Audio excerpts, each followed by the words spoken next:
여러분들은 혹시 어떤 꿈을 가지고 계십니까? 저는 어렸을 때 꿈이 여러 가지 참 많았습니다. 과학자가 되고 싶었던 적도 있고요.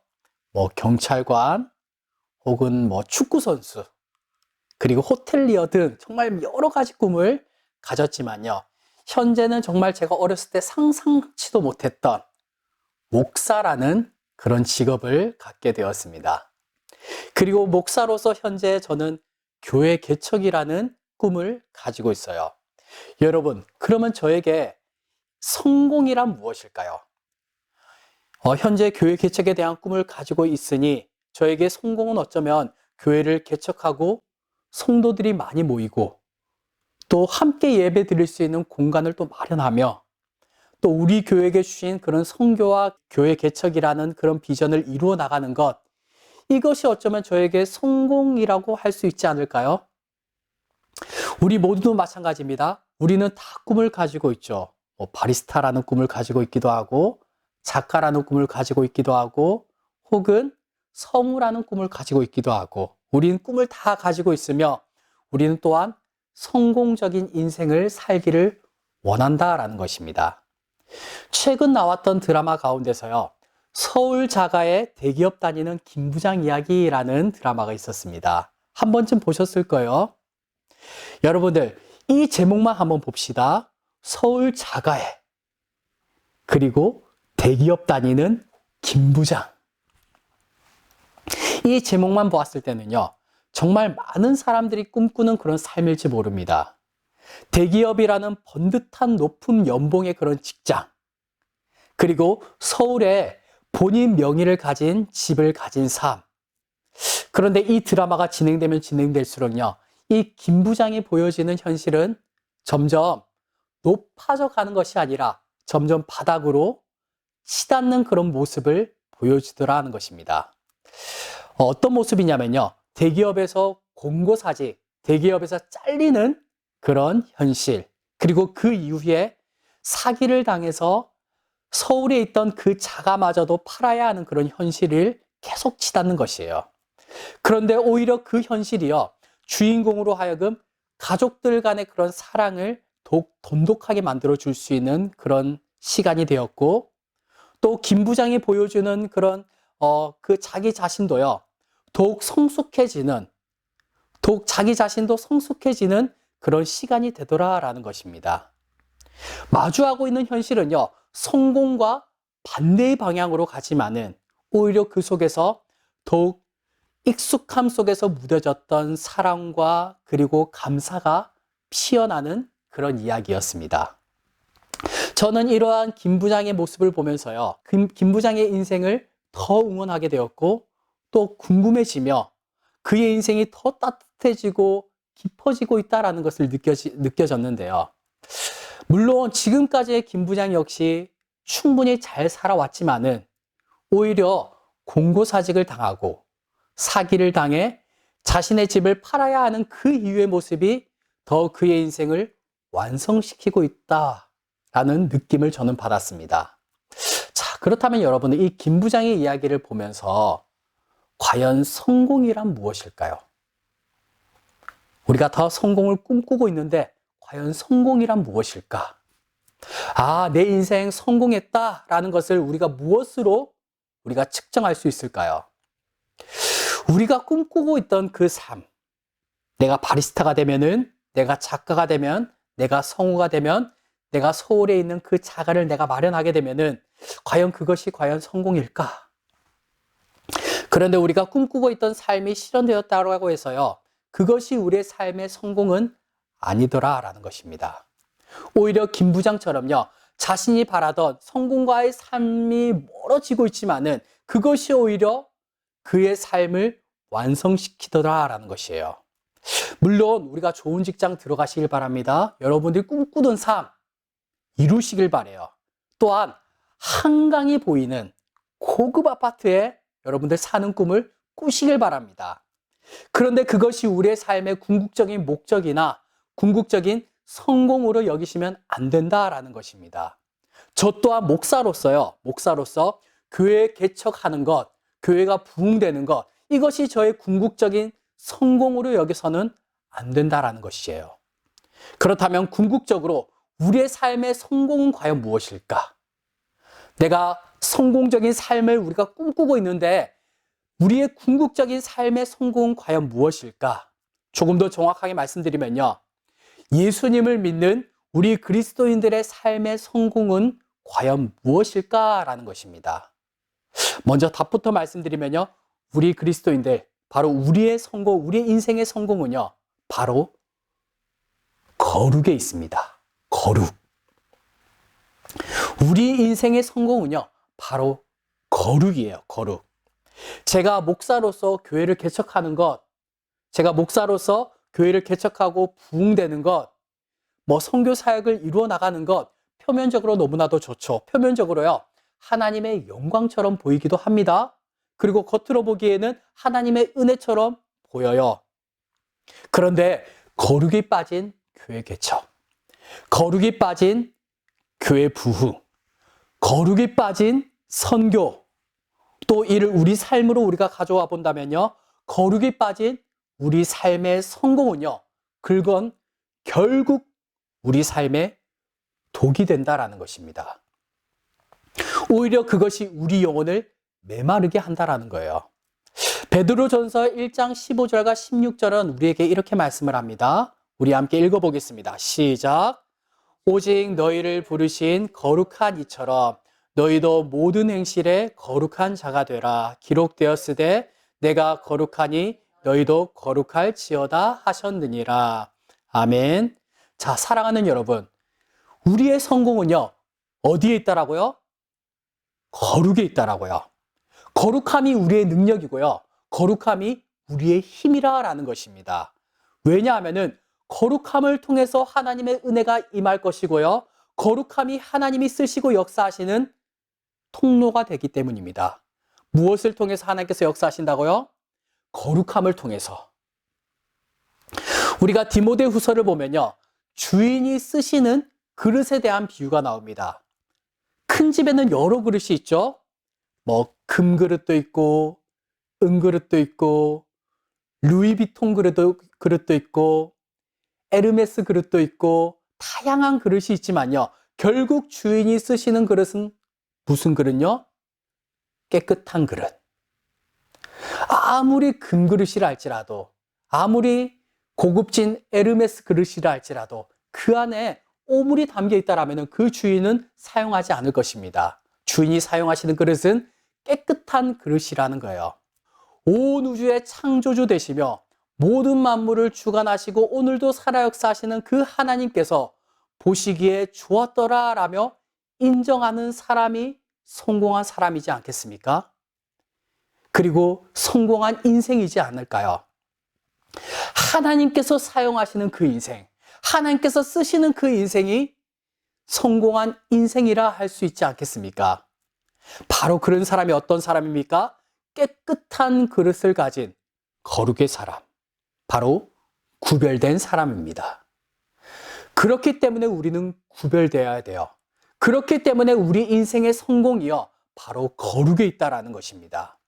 흔히 우리가 거룩, 즉 구별됨을 표현할 때 물과 기름이 섞이지 않는다.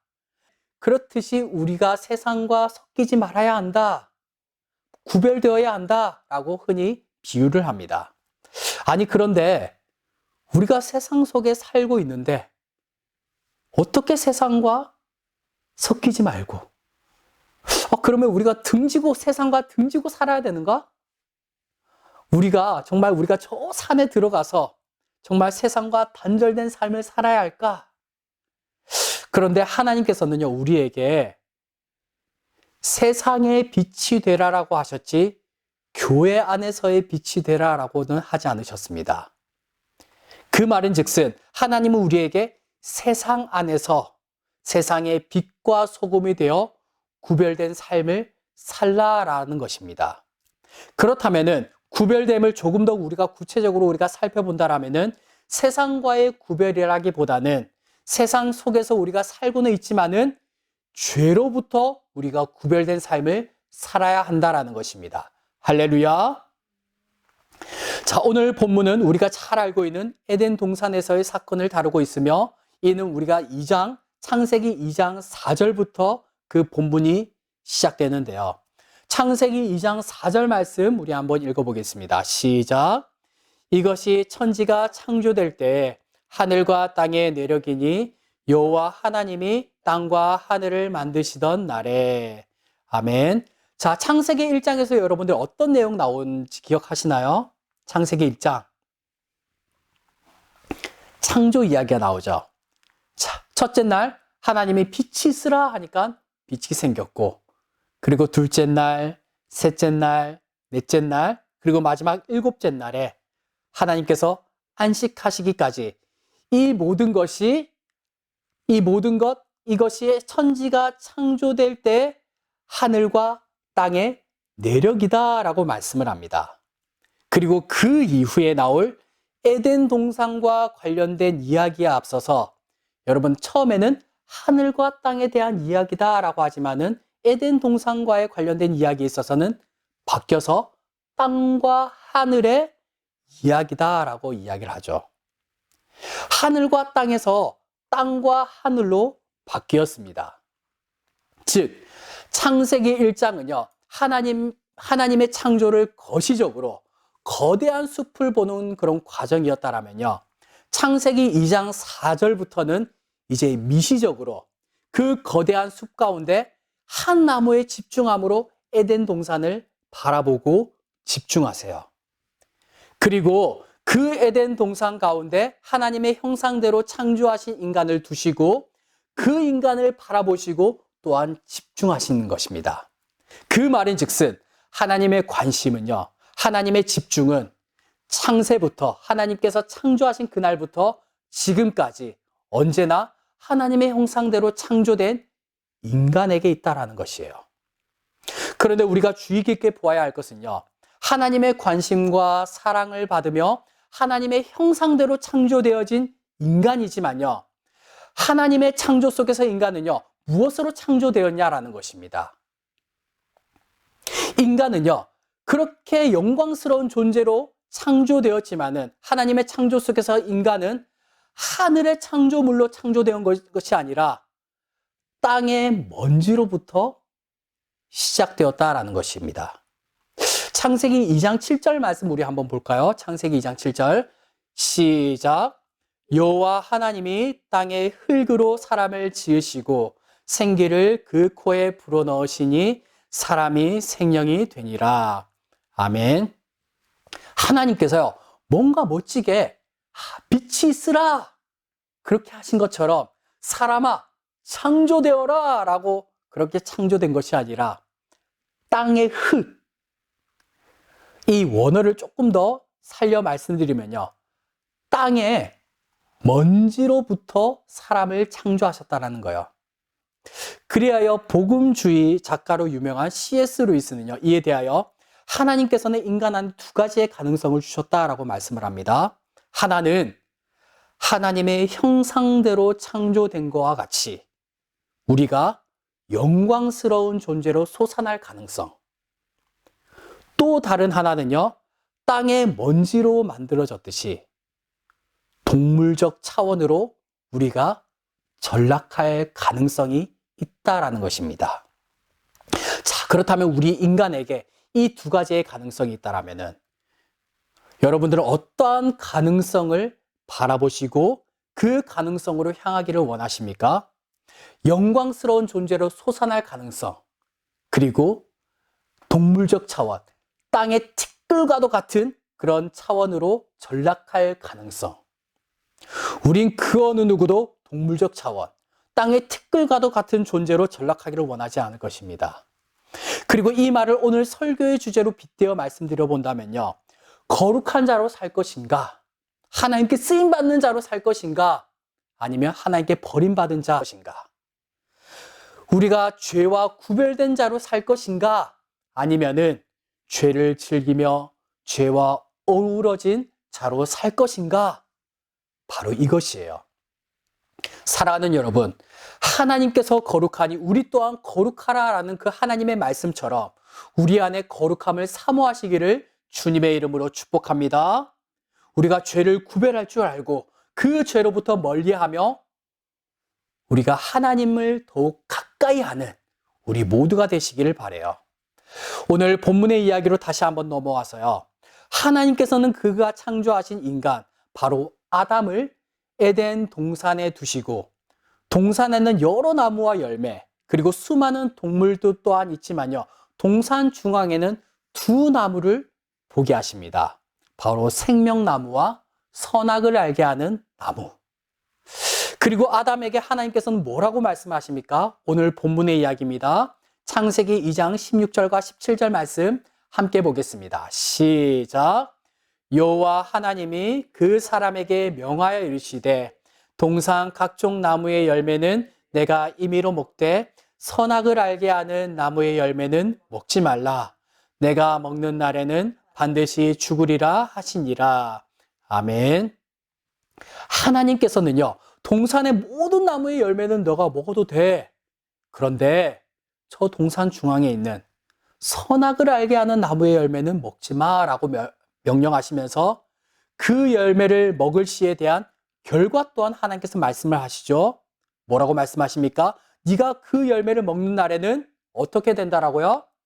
반드시 죽을 것이야. 어떻게 죽는다고요? 반드시 죽을 것이야. 하지만 뱀이 어떻게 유혹을 합니까? 반드시 죽는 것이 아니라 결코 죽지 않을 것이야. 죽지 않을 것이야. 오히려 그것을 먹으면 너의 눈이 밝아져 하나님처럼 될 것이야 라고 뱀은 그렇게 유혹을 하죠. 그 말을 듣고 하와는요, 저 열매를 보니까 먹음직스럽기도 하고 보암직스럽기도 하며 그리고 지혜롭게 할 만큼 탐스럽기까지도 하더라는 것입니다. 여러분, 죄라는 것은요, 죄라는 것은 나 죄야. 나 죄. 그러니까 나한테 와. 이렇게 오는 것이 아니라요. 광명한 천사의 모습으로 가장하여서 먹음직스럽게 보이기도 하고요. 보암직하기도 하며 또한 탐스럽기까지도 합니다. 아주 그 죄는요, 매력적이고요. 그리고 우리의 도파민을 폭발시켜 줄 것처럼 보이기도 해요. 그리고 우리를 속입니다. 그거 결코 죽지 않을 거야. 괜찮아. 다른 사람들도 다 그렇게 하잖아. 이 사회가 그렇잖아. 문화가 그렇잖아.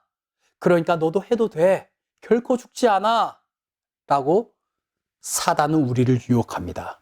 사랑하는 여러분, 그런데 우리 인생의 성공의 비결이 무엇이라고요? 바로 거룩이라고요. 죄로부터 구별됨이라고요. 그렇다면 예수님께서는 이 죄에 대하여 뭐라고 말씀을 하실까요? 우리 요한복음 말씀 함께 읽어보겠습니다. 시작. 죄에 대하여라 함은 그들이 나를 믿지 아니하며. 예수님께서는 죄에 대하여 어떻게 말씀하셨다고요? 나를 믿지 않는 것, 예수님을 믿지 않는 것, 그것이 죄라는 것입니다. 여러분들, 믿음이 없이는요, 하나님을 기쁘시게 할 수가 없어요. 그렇다면 예수님을 믿는다라는 것은 무엇일까? 예수님을 믿는다는 것, 단순히 내가 교회를 다니는 것, 교회에 나와서 예배를 드리는 것, 혹은 내가 교회에서 어떠한 직분을 받는 것, 내가 성경 지식을 많이 아는 것, 내가 죄에 대하여서도 알고, 구원에 대해서도 알고, 십자가에 대해서도 알고, 부활에 대해서도 아는 것, 과연 이것이 과연 믿음일까요? 야고보서에서는요, 이에 대하여 이렇게 말씀을 하는데요. 야고보서 2장 19절과 20절 말씀 함께 보겠습니다. 시작. 내가 하나님은 한 분이신 줄을 믿느냐? 잘하는도다. 귀신들도 믿고 떠느니라. 허탄한 사람아, 행함이 없는 믿음이 헛것인 줄을 알고자 하느냐. 아멘. 여러분들, 귀신들도 예수님을 알고 믿는다라는 것입니다. 다시 한 번 더요. 귀신들도 예수님을 알고 믿는다라는 것이에요. 그런데 귀신들은요, 하나님의 말씀을 따르지 않아요. 귀신들은요, 하나님의 존재를 믿고 있고요. 그리고 그 앞에서, 하나님 앞에서 떨고는 있지만요, 믿음에 대한 행함이 없다라는 것입니다. 믿음에 대한 행함이 없는 것, 이를 한 단어로 말씀드리면 뭐죠? 바로 불순종이에요. 오늘 본문에 나오는 아담과 하와 또한요, 하나님께서 먹지 마라고 한 그 선악을 알게 하는 나무의 열매를 먹는 불순종의 죄를 지었던 것이죠. 그리고 그 결과 하나님의 보호와 교제의 장소였던 에덴 동산에서 쫓겨났고 하나님의 형상으로 깨어지게 됩니다. 그리고 그 죄가, 그 죄의 DNA가 아담의 후손인 우리에게까지 그 죄의 피가 흐르고 있어요. 여러분들, 이번 주에 흑백 요리사 마지막 화가 마지막 화의 내용은요, 이제 결승 대결이었습니다. 그리고 그 결승 요리의 주제가 바로 자신만을 위한 요리라는 그런 주제였습니다. 그런데 그중 제 마음을 감동시키고 또 정말 제 마음을 울렸던, 심지어 그 다음날까지요, 정말 울컥울컥했던 그 말 한마디가 있었는데 바로 최강록 셰프의 말이었습니다. 본인은 지금까지 한 10여 년 넘게 척을 하며 살았다는 것입니다. 2013년, 약 13년 전이죠. 요리 경연대회에서 그가 우승을 했는데 그 대회에서 선보인 요리가 거의 조림 요리다 보니까 사람들이 그를 연세 조림마, 조림핑 등등 조림을 아주 잘하는 사람처럼 불려졌고, 그러다 보니 자신은 조림을 아주 잘하는 척을 해야 했다라는 것입니다. 그리고 마지막 결승 주제인 자신을 위한 요리에서 그 척을 내려놓고 자신만을 위한 요리를 했다라는 거예요. 여러분, 우리는 예수 그리스도를 믿는 그리스도인들로서 우리는 척하며 살고 있지는 않으십니까? 믿음 좋은 척, 믿음 있는 척, 거룩한 척, 기도하는 척, 예배하는 척, 그렇게 살고 있지는 않으세요? 저는요, 척하는 사람을 그렇게 좋아하지 않습니다. 잘난 척, 있는 척, 되는 척. 그런데요, 제가 그렇게 하고 있더라고요. 제가. 사람들 앞에서요, 그냥 척척 하고 있더라고요. 믿음 좋은 척, 예배 드리는 척, 기도하는 척, 거룩한 척. 그런데 그렇게 사람들 앞에서 내가 척척 할 수 있을지 모르겠지만요, 하나님 앞에서는 내가 척을 할 수 없잖아요. 하나님은 다 아시니까. 만약 내가 하나님이라면요, 제 모습을 보고 정말 역겨워서 토해버리고 싶은 그런 마음이었을지 몰라요. 그러면서 제 마음 가운데 하나님 앞에서 죄송한 마음과 함께 계속 울컥울컥 제 마음 가운데 눈물이 계속 나는 것이었습니다.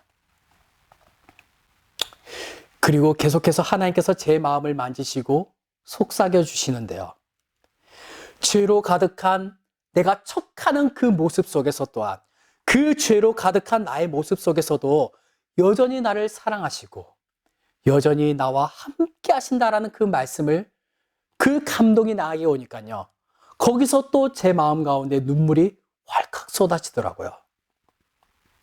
아담과 하와는요, 그들의 불순종의 죄로 하나님께서는 이들을 에덴 동산에서 내쫓으시지만요, 더불어 두려워하고 숨어있는 이들에게 가죽옷을 입히시는 그런 은혜를 주시기도 하십니다. 사랑하는 여러분, 성경은 우리에게 분명히 말씀합니다. 죄의 결과는 사망이다, 죽음이다 라고 말입니다. 우리 모두는요, 아담의 피가 흐르는 죄인이에요. 우리 모든 사람이 죄인입니다.